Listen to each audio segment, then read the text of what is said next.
Hello to our dear viewers and our dear conversationists. Thank you for joining this week's community show that is convened by Center for Constitutional Governance and Civic Space TV. In this show, we dissect us and talk about issues that pertain from our communities where we live, particularly in Uganda. We are of the view that the views we hold here, the opinions, are important for the shaping of the country, the shaping of society, and embetterment of humanity. And today, we are talking about school. We are talking about the fact that pupils are going to school after a long holiday of about 2.5 months that you recall began as early as mid-November for many and others in November, because there was the Ebola outbreak, which has since been declared over, but we began earlier the holidays because of that. Children have been home for all this time, and those ones in their vacations, those ones have finished a level of education, going to another, have had a longer time. So we shall talk about how prepared we are as parents and how prepared students are to return to school.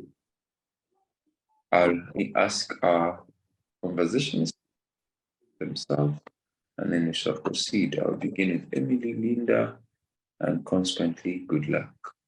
Thank you, Martin. And our dear Emily, we didn't hear Emily. Emily, then Linda. Emily, we are not hearing you. We can't hear you. Yes, thank you, Martin. Thank you for that topic. When we talk about going back to school, it concerns both parents. Introduce yourself. Oh, I'm called Areeba Emily. I'm a counselor. Okay. Dive into the conversation later. Linda, please introduce yourself. I'm called Linda Tumuhairwe, a social worker. Thank you. Yes, Goodluck. I'm called Goodluck Musinguzi. I'm a parent and also a journalist. I'm happy to be part of this panel this evening. Thank you. We shall begin with you, Emily.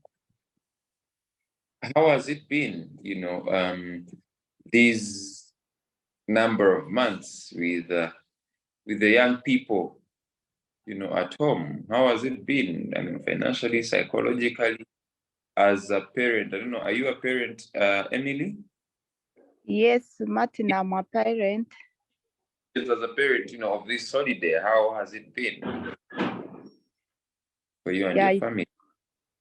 Yeah, it has been a long holiday, and to parents, it has been quite challenging. It comes even quite challenging when you are a working parent, when you don't stay at home with these kids. There is a lot that goes around homes. There is the TVs. They had their homework, doing homework, and even economically, we have been nursing COVID-19 effects. We haven't recovered yet. Most parents have not gone back to work yet. Some are struggling to get back to their businesses, to their work. Some who were working in offices have not stabilized yet. But it has been God's grace, but very challenging. As students, as pupils, as kids at home, they are always expectant. For them, sometimes they don't want to know whether you have the money or you don't have the money. They want to eat, they want to watch TV, they are using this and that. Normally in holidays, there is a lot of expense compared to when these kids are at school. So you find everything, the cost of living has become high and the income is not as good as the expenditure. So it has been challenging, but with God's grace, we have come through it. It's time for going back to school. It's time for going back to school. And now there is school fees, there is shopping, everything has increased. Commodities are too high. Schools have increased, even some schools increased their school fees. So it's quite challenging. There is, when it comes to shopping, there is also new curriculum in schools.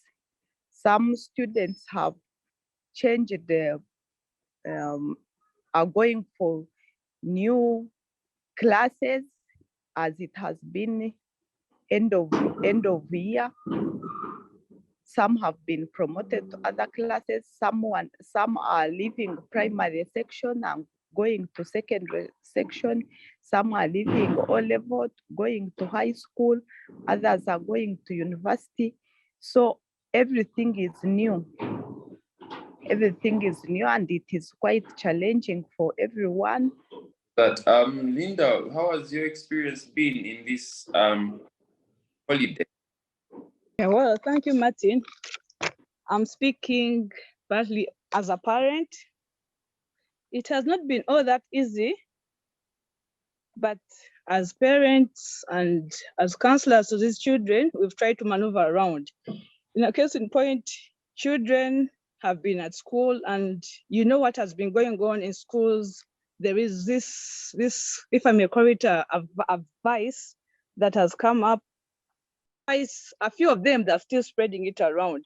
So as parents, we've been so worried about this thing of the lesbianism, gay stuff thing. And we are still trying to talk to these children to learn to be themselves, but mainly putting their trust in God. Because if you are to move on a godly basis, you find that these children's upright, their morals are being shaped upright. So that is on the social part of it. And these children, some of them have been, like, they feel they've grown. You tell them to do housework, they feel surely they're on top of the world. And I think this has been attributed by, during COVID, these children were really exposed to the phones. And because of these phones, they try to adventure into very many things, like games, some watch movies and what. So now it's a bit hard for us parents when you call these children to come and start doing certain tasks at home, like housework and the likes. Then on the other side of it, the children don't want to do their holiday packages in time. So we are finding it a little bit hard to hustle with them. Have you done your homework pack? Have you done most of the times on these phones, because they say we're on Zoom, we're on this, we are researching this and that. So as parents, we are still finding it a little bit hard to see how to really try to get back these children like the way they were before the COVID time of these phones being exposed to them and the likes. Then another thing, we are finding it hard, like on the standard of living are high, prices of things have gone up. So, and this is brought about by that, the inflation in the country, the economies have really changed everything. You find feeding these children is not easy. And as per se, now as of now, we are planning to go back to school, send back these children to school. But you find as parents, because prices of things have gone up, shopping is a bit a problem. You find that the stationaries, the prices have increased. So if it's in a family whereby you have very many children, like 3 or 4, to send them back to school, there's a very big problem on that. Then another thing, as parents, the problem we are facing now as we prepare to take back these children to school, there's an increment in school fees. And on that note, I cannot blame the school administrators, because still all this is brought about due to the inflation of prices. And of course, you find that because of the economies, the money that is at hand is not enough to cater for the children who need to go back to school, or to pay the school fees that have been hiked. And you find that this school fees has been also hiked because of the standard of living. The teachers are demanding for an increase in their salaries. The necessities to be used at school have also gone up. So on the other hand, we don't have to blame the school administrators when they hike the school fees, just because now as parents, we have to look how to handle this situation. On that, on the other note, you find that as parents, as we prepare to send these children to school after the holidays, we were in those festive seasons, the Christmas, there was too much spending. There was too much spending. And now we come to wake up, it's time for school. And now we have to look for the money, which money is not easily seen. On the other side, you find that parents, some of the parents, because I'm speaking on behalf of the parents, some of the parents, they lost their jobs based on what was happening and based on the economies in the country. Some parents were laid off at their places of work. So you find like in a home whereby a mother and a father were working, you may find either one of the two his work country. Thank you very much, Linda, for that icebreaker. Over to you, Goodluck. You are parents and a proud at that. How has your experience been during this holiday? With the children. I mean, this was also a good holiday, which had festive. Thank you very much. I'm a parent. It's been the last 60 days, more than 60 days, when we had these children at home. It's been like a year. I can tell the 60 days, even when you hear people talk of January, I can say by December, at the end of it, I was thinking, I wish these guys can go back to school so that, because as the previous speakers have said, the television, the phones have really taken over. So it becomes difficult to keep arguing with these guys and push and pull. But I have a candidate. I have someone who finished P7. They got 6, which was really very good for us. Now, when the results came, the pressure has become too much. I'm told selection is going to, or has started, is starting by 2nd. Should have started by 2nd, but you can't believe how parents have used this past week to move so fast to look for placements, admissions for their children. So I have had an opportunity to move between some of these best schools. I couldn't believe what was there. I thought I would be the only parent there looking for an admission. This is where we were in a line like 500 people just to pay for to pay money first, so that they tell us whether anyway we shall be admitted. So it's quite and I think a year after COVID, without any other lockdown, without any other problem with COVID-19, I think for me this is like a year of recovery. I think this is a year when we are going sort of to start getting back on our feet. Very unfortunate for those parents who lost their jobs. Very unfortunate for those who don't have the means and they are struggling through this. But as a parent, I have found that one has to put an extra skin to care for these children, to look for money, to keep monitoring them. So that's why the institution of schools is an important one. And I think going forward, for me, every other day, parents, let's look at these parents, and I mean the teachers, and give them, and look at them as people who help us a lot. I just imagine how somebody can stay with 50 kids or 40 kids in a class for a day. Yet for me, one kid can make me go around in circles, and the next thing is you have given in, because if you want to do your job very well, or you have a meeting on Zoom like this one, or you are being recorded, you must give another part to them. Now, if they come and they want to insist to be around you, so if they want a phone, if they want to put on the TV, so, but now imagine these teachers who stay with them, and yet these children respect them. So I have respect for teachers, and as we start the new year, I put them in my prayers. I say that may God help our teachers this year. As to the vices that we are starting to see, I pray, I don't even want to talk about them because I don't want to give them a name, but I pray that we will have our schools run on morals. Our motto is for God and my country. And I hope that we will really see this at the end of it all. Thanks very much. Thank you very much, and good luck for that. From all your experiences, it's clear that there are a number of things that are concerned to you, you know, as parents, to us as parents, guardians, name it.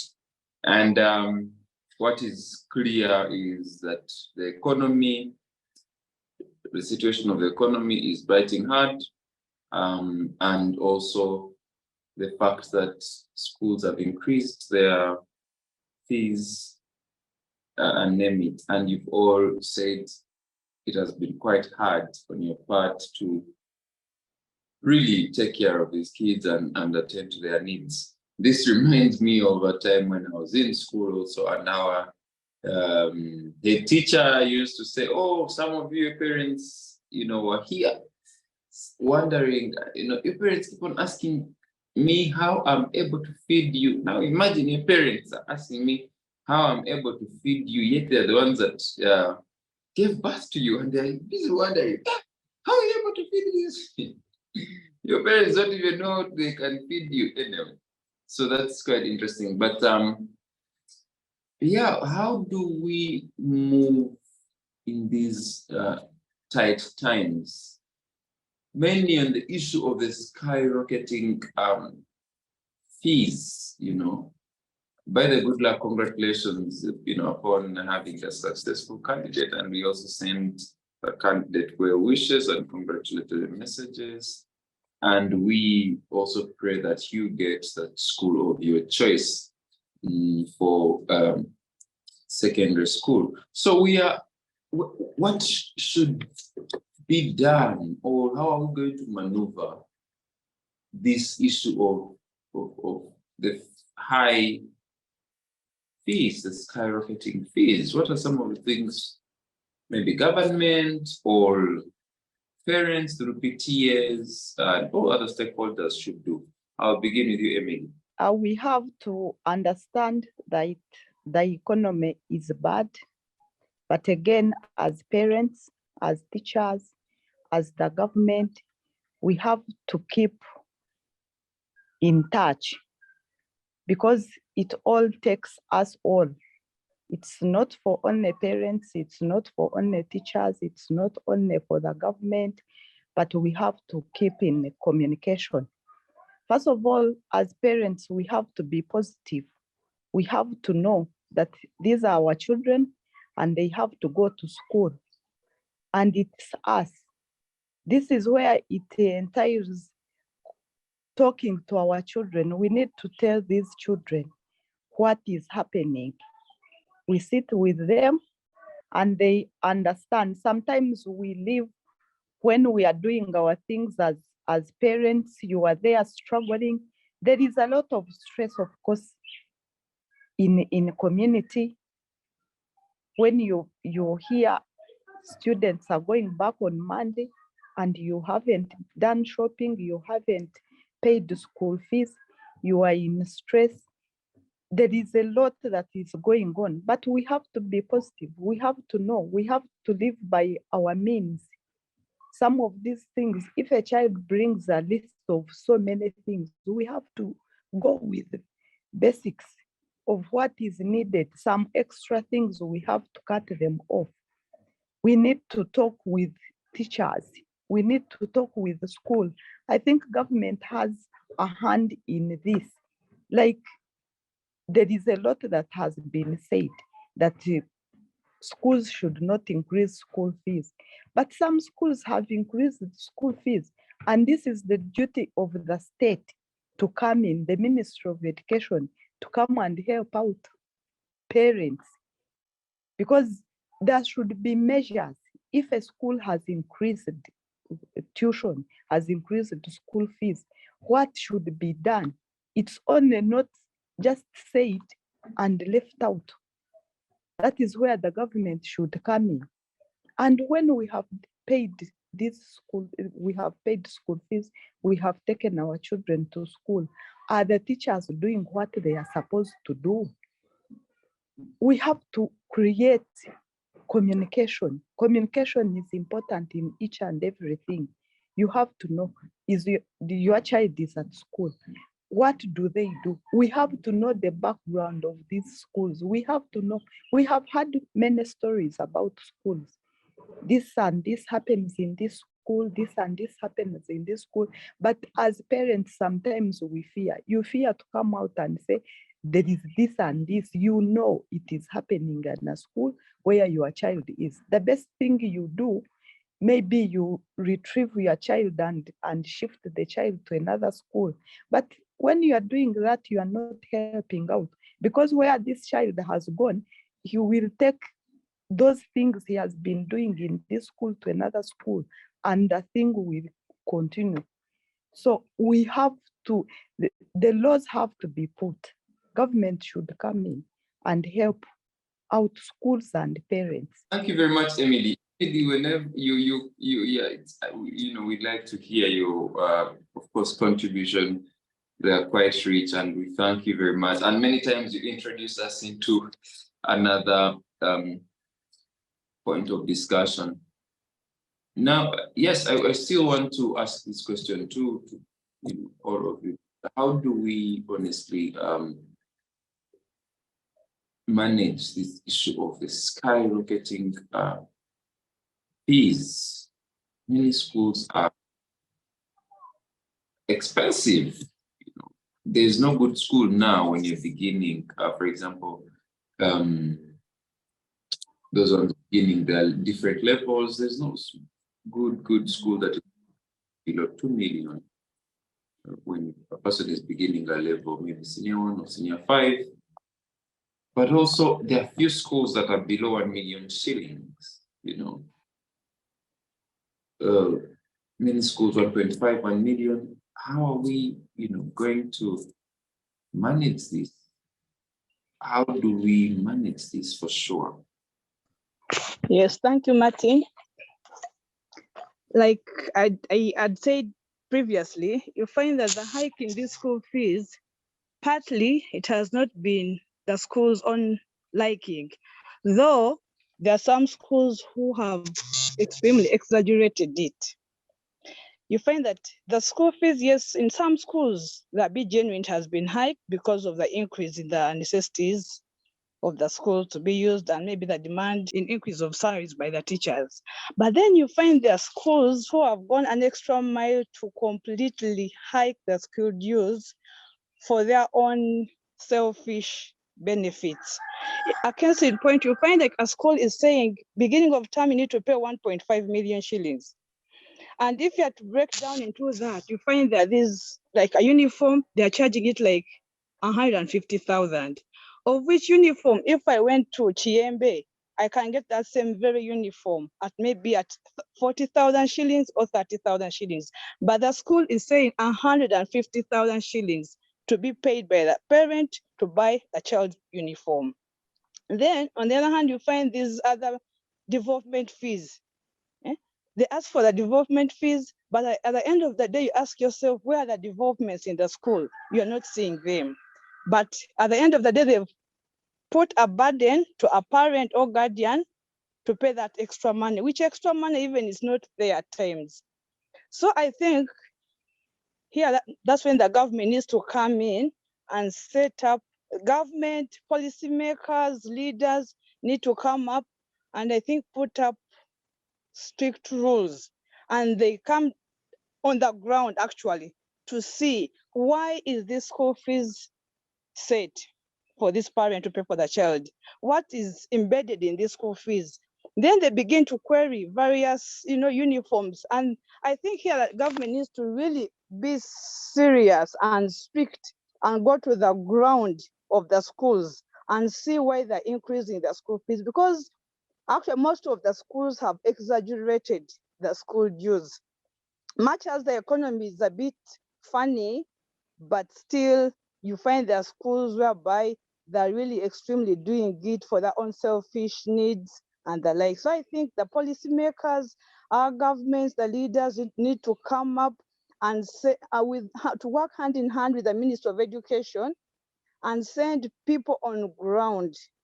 And they make follow-ups, because there are people who will be sent on ground, and once they reach in the schools, sorry to say, they are bribed. Don't give this kind of information you found on the ground. Go and say ABCD. Yet in the background, things are very scary on the side of the parents. So I'm calling upon the government, policy leaders, Minister of Education to really stand out and come and help the parents on this increased kind of school fees they are charging on the children. Thank you, Martin. Thank you.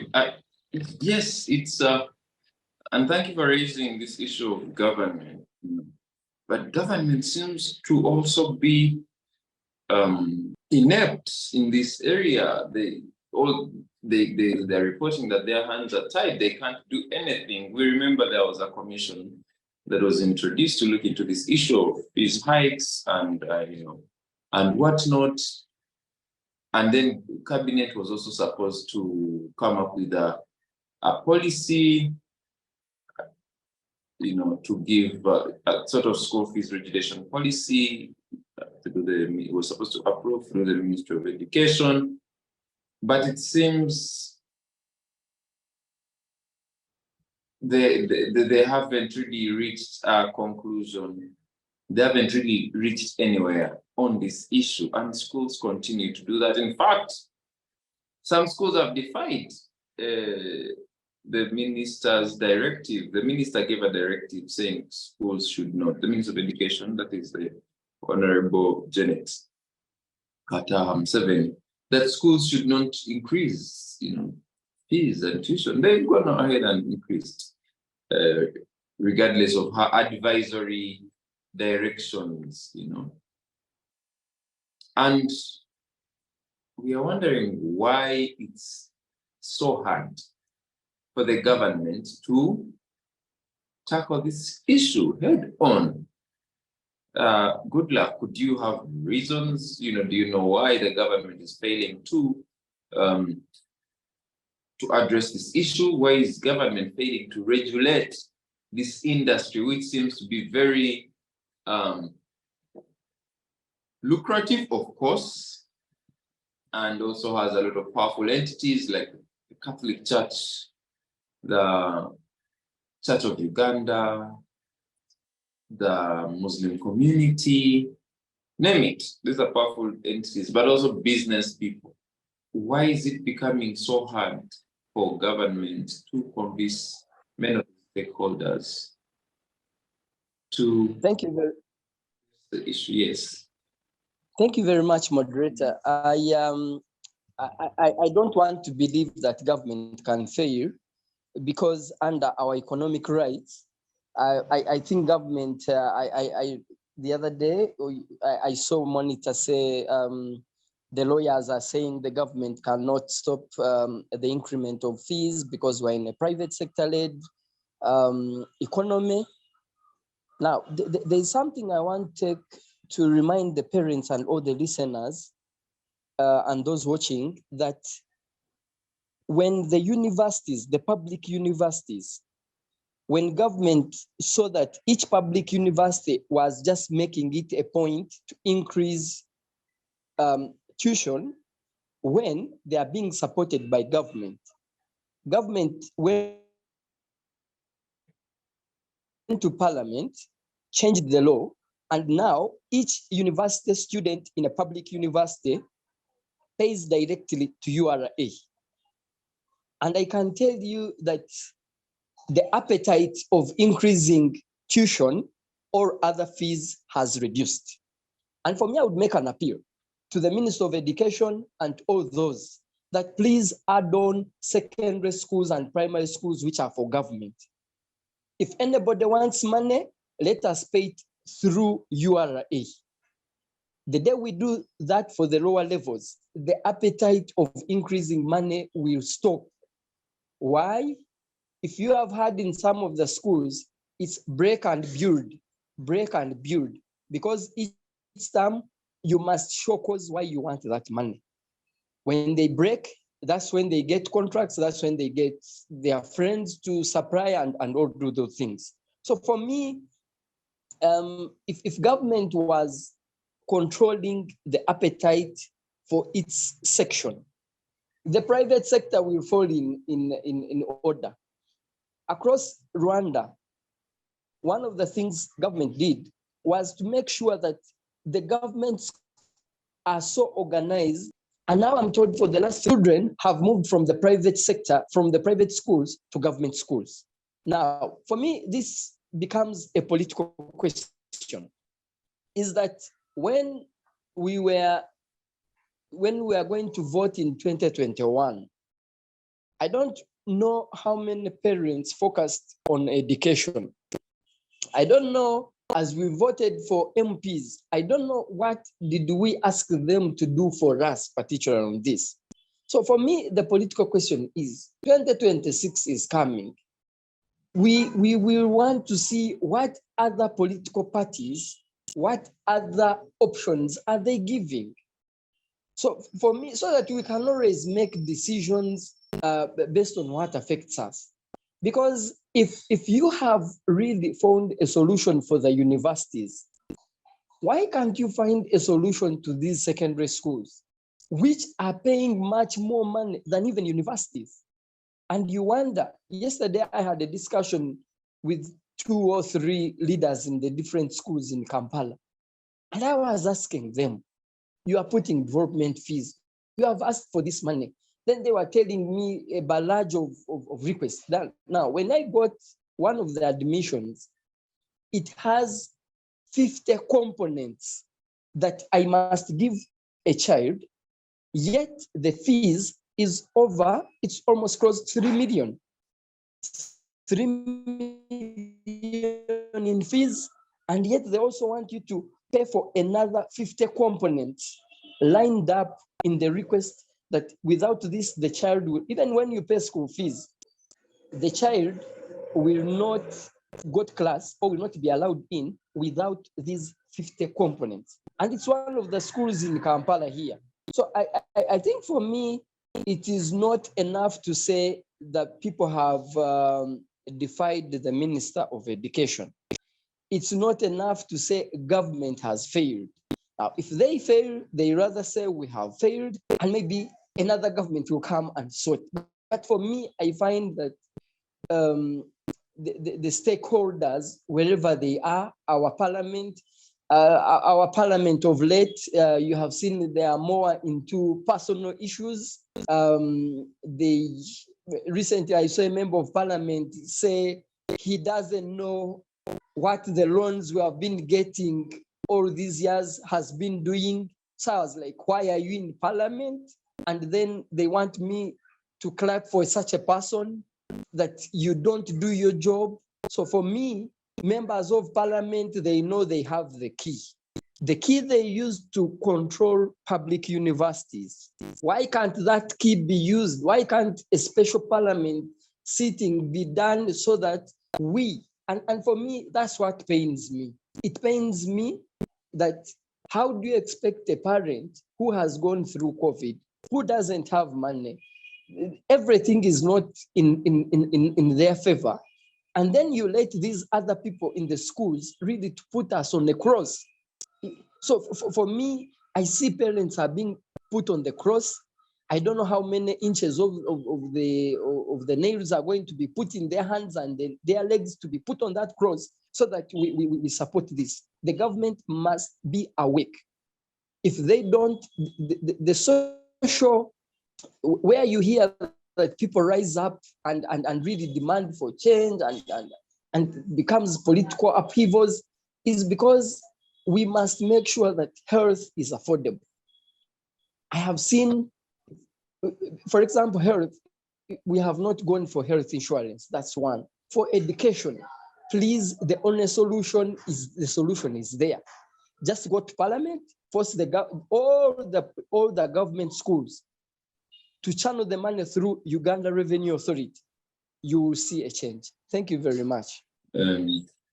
Thank you for that. I mean, but also one would argue that, and as many things are, why government fails to chip in. Of course, it's a free market economy, and we recognize that.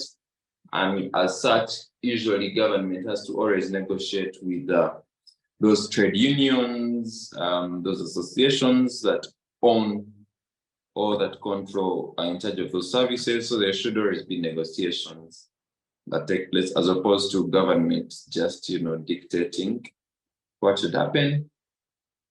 But also one argues that many of these service providers are government officials. I can name thousands or hundreds of schools that are owned by government officials, and for them it's also side business. Therefore, it's very hard to for us to tell them to shut the mouth or to cut the hand that feeds them. Many schools, but then the question also remains, why should those other entities, like the religious-based schools, why should they also continue to have such high fees in a way that is, exorbitant for sure? Yet many of these schools were started by missionaries and other well-wishing religious people for a cause to educate more than profit.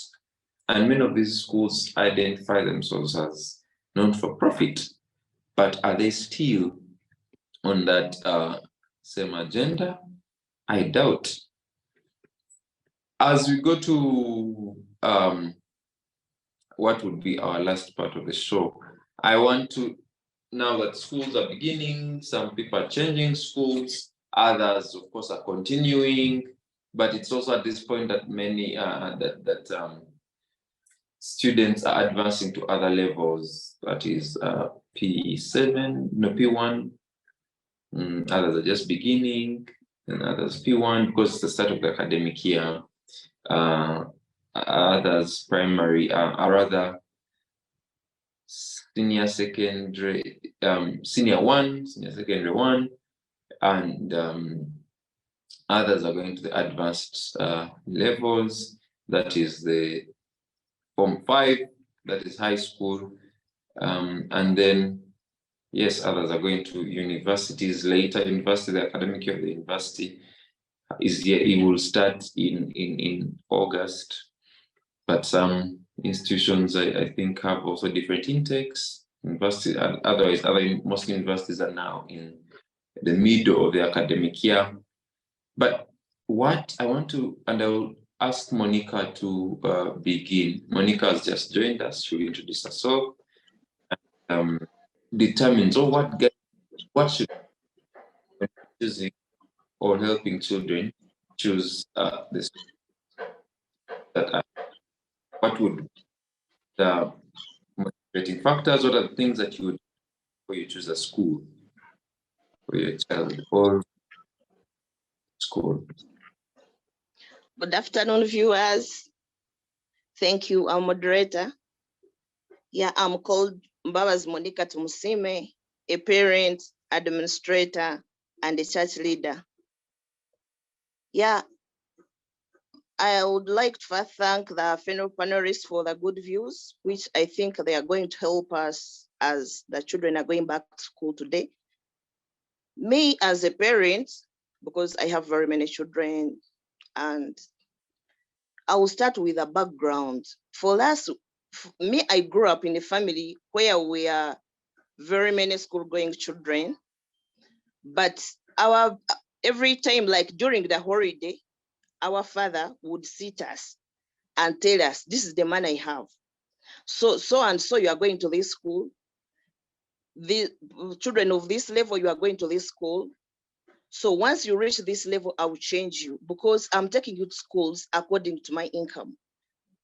And you will go satisfied, you will go even concentrate knowing that on another level, you're going to this school. You are not on this, in a certain school because you performed badly, but because of your father's income. So my question to the current parents, how do we talk to our children? Do we have time to talk to our children, or we just concentrate on looking for money and we pay school fees? Most important, we need time to sit with our children. Even everything that we hear that is happening around across the schools, what matters is foundation. Even the building to be strong, what matters is the foundation. If you start early to talk to your children, this is how much I earn, this is what I can afford, this is what you're supposed to do.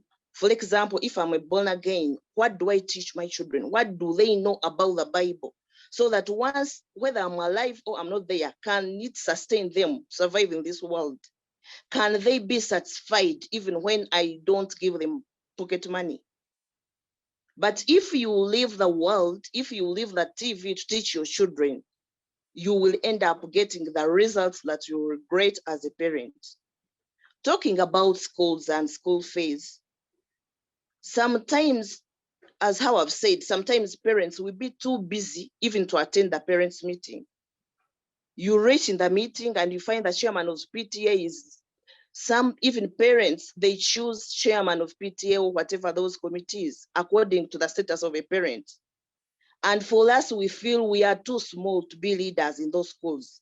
We feel like I can't be chairman PTA of this certain school because I don't drive myself, because I don't own this. So you find like those parents who are doing well are the ones leading committees.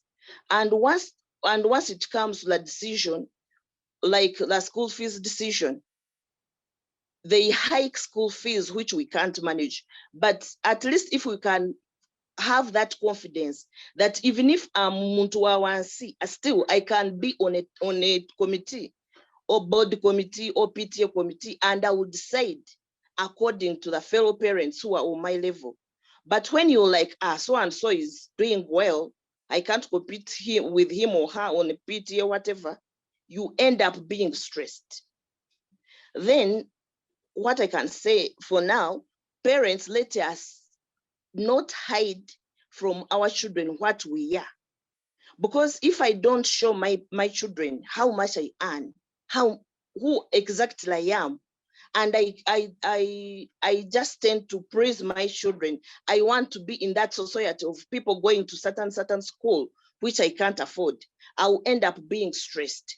When you go to the counseling, like church counseling, those whatever counselors we have around, you find during the period of go back to school, most of the parents are stressed because they stretch themselves to be in the class that they can't afford. Thank you so much. Thank you, Monicah. And you speak something profound, that parents have to be honest with their children. We have to be honest. We have to speak to them. We have to let them understand who we are, and we should equally move towards understanding who our children are. with compassion, with empathy. And in that, the children will also understand us. They will be empathetic towards us and also towards other people.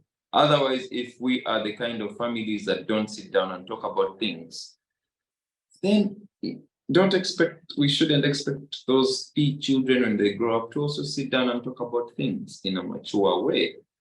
It's important that as early as possible, we inculcate closure with our children. It's important.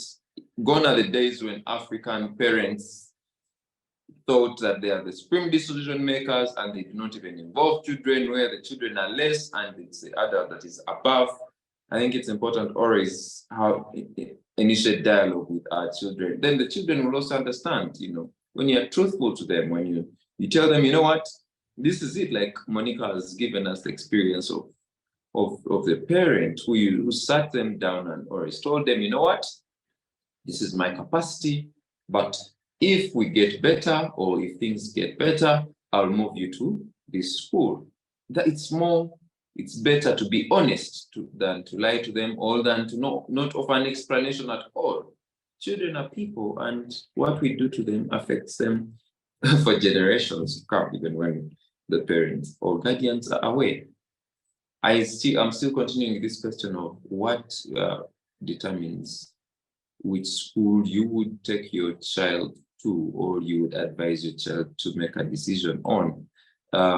What are some of those qualities? What are you looking for in a school? Over to you, Emily. Oops. Yes, Linda, what are the motivating factors for you to choose a school? Thank you, moderator. I think personally, the quality that would attract me to a school where I would want to send my child, I would look at a school first and foremost, which looks at the culture of religion and respects it. Because I believe in being a God-fearing community, school, or child, that alone shapes people or shapes children morally. And we are able to live in society in harmony and doing the right things. So I would look at a school which is bearing in mind religion. If it's the Muslims, they emphasize on the Muslims practicing their religion. If it's the Christians, they encourage the children to go to church. They encourage the children to bring religious leaders to talk to them, to counsel them in the spiritual part of it. Then another thing, I would look at a school which puts into consideration the teaching staff and the non-teaching staff. There are schools you find like we're having teachers. If these two parties, the teaching staff, the non-teaching staff, are not well facilitated, then they won't be motivated to do their right job.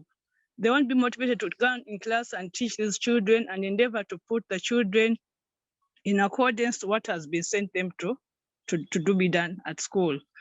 So I'll look at a school which minds about the teachers and the non-teaching staff. Then on the other hand, I would bear in mind, because as parents or guardians, there are schools you see that really these ones are so money-minded. You reach, they ask for A, B, C, D, up to Z, and you really see the things they're asking for, at times they are not really needed, though some could be needed. So as a parent, I think we need to really be keen. And here, when I say parents, I mean both the mothers and the fathers, because we've come to realize that most of the things to do with the children's educational studies have been left partly on the side of the mothers. You find like they're calling us parents to go at school and sit for a meeting, and it's only mothers who are going, and the fathers are being left out, and hence they're missing a lot. So I think both parents, the fathers and mothers, we should really be keen or attentive where we are sending our children. The people, counselors, to come and always talk to these children, because there are children who at times who are sent to school and they really don't know why they've gone to school. So I think if these children get counselors, or they have people who career guidance people, the counselors come and talk to them and tell them why they are sent to school, I think I would really love such a school which has such cultures. the culture of talking to these children, the culture of talking to the parents. I would really like such a school. So I'm encouraging our schools to develop certain cultures of talking to children, calling us parents for meetings to share and discuss the way forward to make it a betterment for the children's education. Because you find a case, there are schools which don't have even meetings for schools. They just say pay school fees, bring children to school, and that is it. And the whole term ends without a meeting being called. So I would really bear in mind schools which are mindful of us parents in terms of talking to us, mindful of the children in terms of talking to them about their careers and about the other social and the psychological part of it being at school. Thank you very much. I think for me, one of the issues I would consider when I'm looking for a school is affordability. Because why would I, as I said before, why would I put myself on a cross that because I'm looking for a better place, yet I can't afford it? So I think for me, as I would ask government to look into this, that affordability, because we have had almost around 800,000 children who sat for PRE. In the coming weeks, we are going to see USE, those who did senior 4 and senior 6. But as you can see, at the lower end, we have very many children. But as we go up, you find that most of the children are falling off. So for me, I think I'm also looking at, for secondary school, I'm more interested in the new curriculum. It seems to be a game changer. And so in a school that will be doing very well, I think it will attract me very well. But as you said, we would also want to see, I would choose that school where they involve parents, because most of the schools are being run by businessmen who don't care. When you hear them shout that COVID put us on a war and that, they are more into business than really giving a service. So the religious bodies, I would also prefer also to look at a religious founded school so that it imparts morals in my child. But also they are tending also to drift away. They are becoming money-minded centers, that while the foundation body started them to support those children who didn't manage, who could not manage, you now find that even some religious bodies have gone to even choose religious leaders to head them. But I can assure you, they are squeezing blood out of the stone.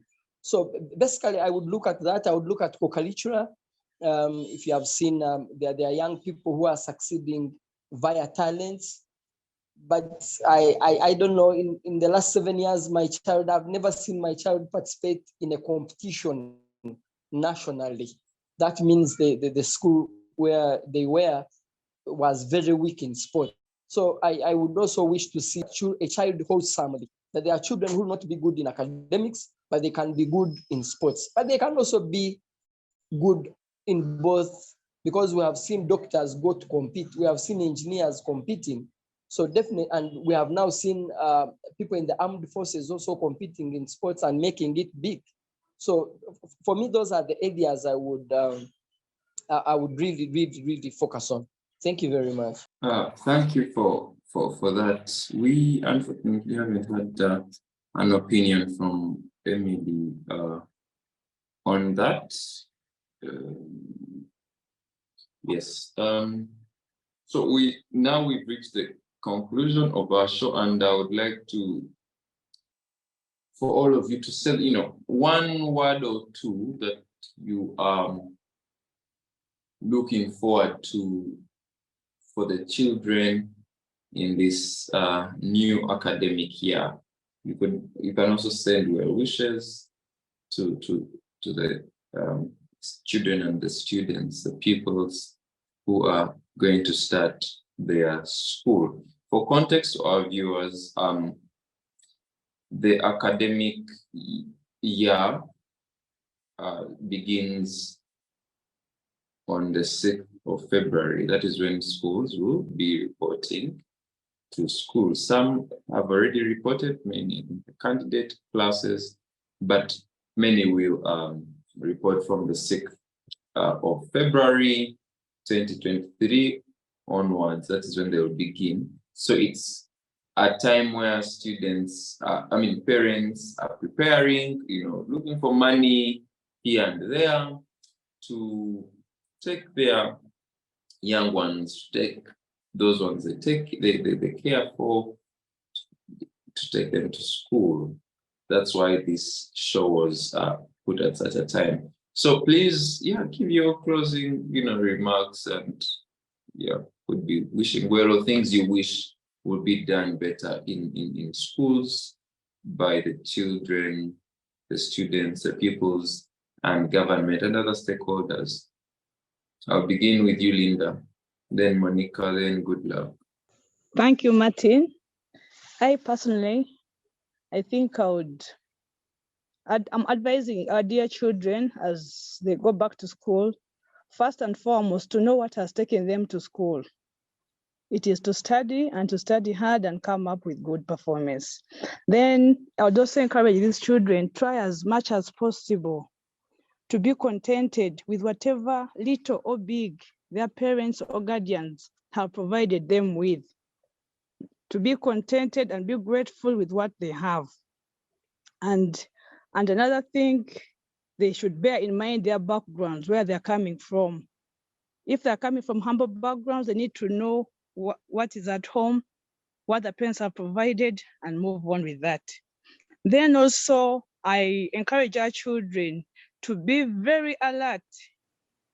Be very alert about the bad vices that have come up in schools and elsewhere. And in case of anything, they shouldn't be scared to come up and speak, or ask to talk to their parents or their teachers or whichever person is next to them. In case those bad vices happen to them, they should not keep quiet. Then on the other hand, I also want to encourage our children to be God-fearing, to always put God first in each and everything, because God will help them to look out for the right peers, to interact with, the right friends to be with.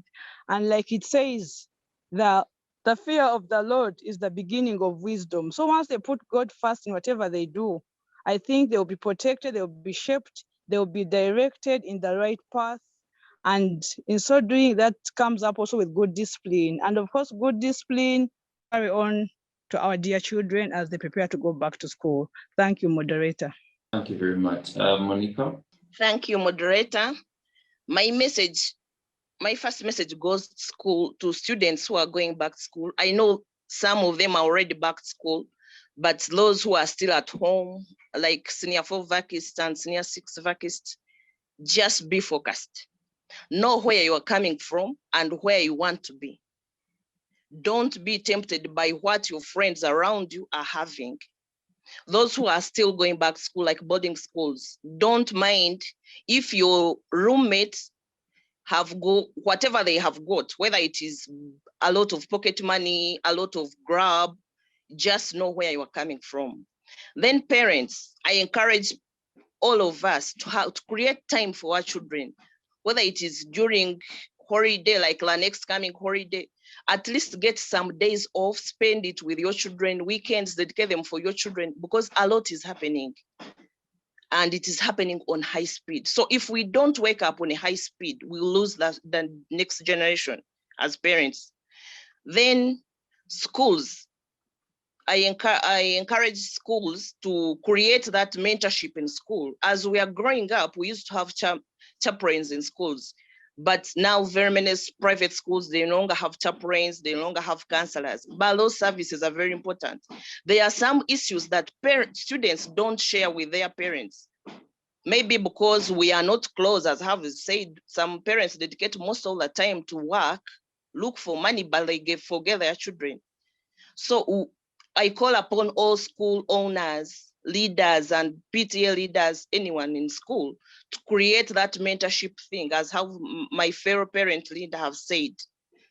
Parents, Let us remain on knees for our children who are at school. Create time and pray for your children. That's most important.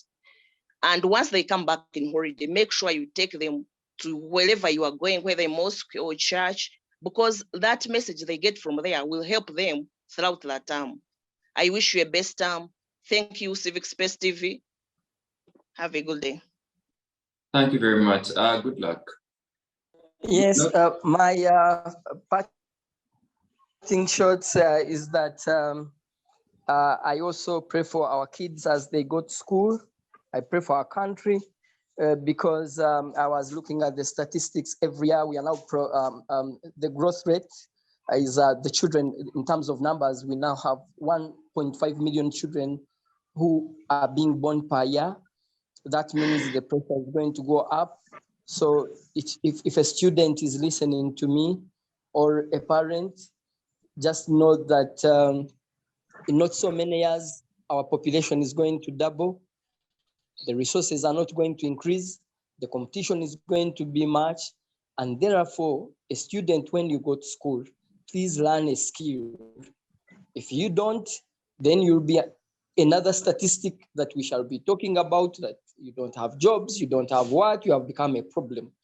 But make sure that when the parents partake of what they have, when they cut their dresses, to make sure that you have another part, you have that school fees, make sure that you really make sure you use that opportunity when you're in school.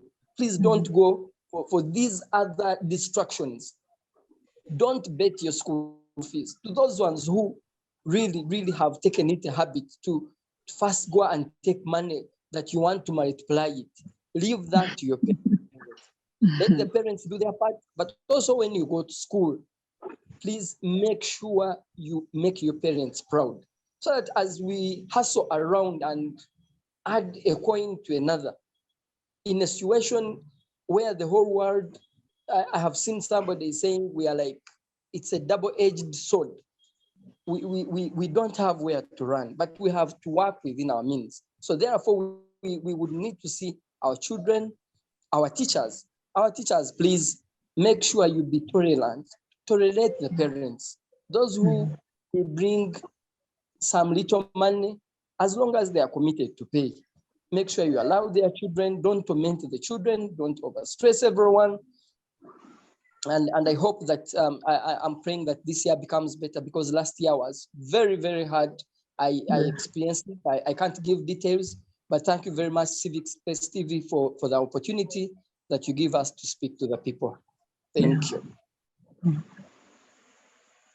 Well, thank you very much to our panelists for today's discussion. It has been a fulfilling discussion and it has been very informative. A number of issues have indeed been, and we need to pay attention to them.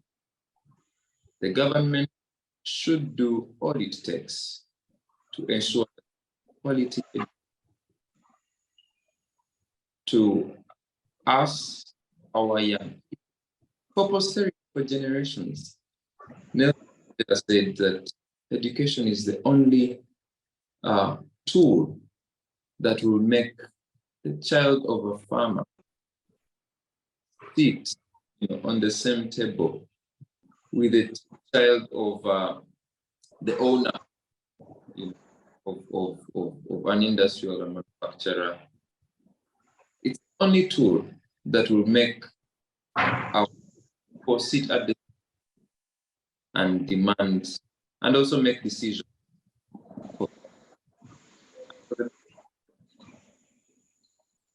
Statistics are 1.9 million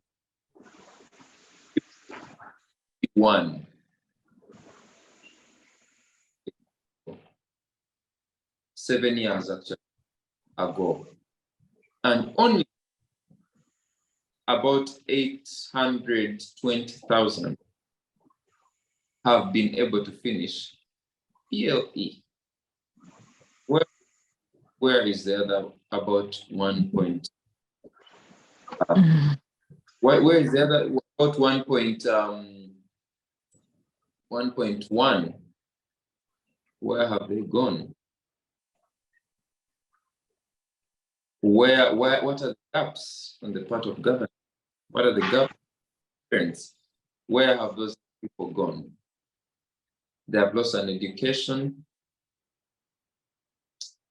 They have lost perhaps a future. And we need to be educated to better manage the sophistications that come with advancement, the sophistications that come with society today. We can't afford to have people read and write. We also can't afford to have people who don't have the basic skill education. The other issue I want, and of course, we are having 20, that many of us will not make it to school. And of those in the school, it's very likely history has shown, we shall 80,000 living senior. I think most, God helps, perhaps 100,000. Where will the others be? We hope those numbers improve. We hope something is done to keep people in school. The other issue I would like to address is violence in schools. And that also includes sexual violence and also generally violence. Corporal punishments are no longer allowed in this modern day and age in schools. Teachers who beat children, please know you're doing something illegal and something inhumane. We cannot have battered children in school being the ones who will later get out. That's why you will see we shall keep on having the cycles of violence. Young people are capable of understanding. And there is other forms of reproach. There are other forms of disciplining children without necessarily torturing them or denying them their basic rights.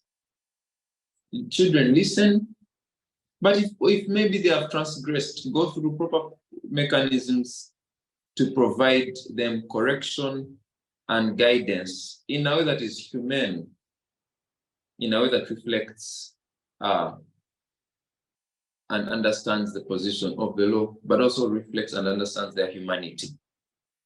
The issue of sexual violence in schools has been quite prevalent as a topic. Many words have been said, politicians, religious leaders, groups. And in an attempt to talk about sexual violence, the needs of the children and the child or the children have been removed from this debate. We have overthought for the child. We are over-sexualizing the children also, which should not be a case.